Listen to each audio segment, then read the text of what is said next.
লম্বা ছুটির প্রথম দিনে মানুষের ঢল নামে নৌপথে।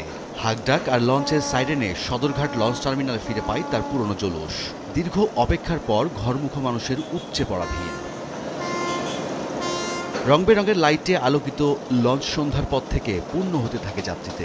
যাত্রীরা বলছেন শুধু স্বাচ্ছন্দ্য নয়, ঐতিহ্যের বাহন হিসেবেও প্রথম পছন্দ লঞ্চ। ভোগান্তি ছাড়া ঈদ যাত্রায় উচ্ছ্বাসের সুর তাদের কণ্ঠে। ভালো লাগছে।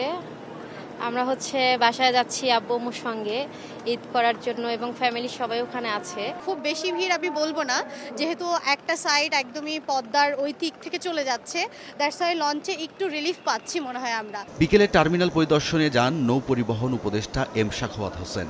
অতিরিক্ত ভাড়া এবং বাড়তি যাত্রী নেওয়া হলে কঠোর ব্যবস্থা নেওয়ার হুঁশিয়ারি দিয়েছেন তিনি। দুই একটা লঞ্চ আমি দেখলাম যে একেবারে কবুতরের খোপের মতো ঢুকেছে, একটাকে ফাইন করতে বললাম, করেছে কেন জানি না, করেছে। যদি করে আগামীতে আশা করি আগামীকাল থেকে আরেকটু ডিসিপ্লিন হবে।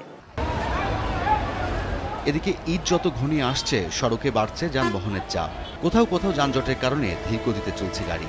শুক্রবার সন্ধ্যার পর নবীনগর চন্দ্র সড়কে দীর্ঘ হতে থাকে যানবাহনের সারি। তবে প্রিয়জনের সান্নিধ্য পেতে এই কষ্ট যেন কিছুই না ঘরমুখো মানুষের কাছে। সম্পূর্ণ রাস্তা হাইডে আসতেছি, জ্যাম। আজকে ছুটি দিছে তাই এলো বাড়ি যাইতেছি, গাড়ি পাইতেছি না, এরকম জ্যাম, অসুবিধা অনেক। ঈদযাত্রার প্রথম দিনেও শিডিউল বিপর্যয় ছাড়াই ছেড়েছে ট্রেন। নিরাপত্তা বলয় পেরিয়ে ট্রেনের ছাদে ভ্রমণের চেষ্টা করেন কেউ কেউ, পরে তাদের সেখান থেকে সরিয়ে দেন রেল পুলিশ এবং নিরাপত্তা বাহিনী সদস্যরা। সময় মতো ট্রেন ছাড়াই খুশি যাত্রীরা।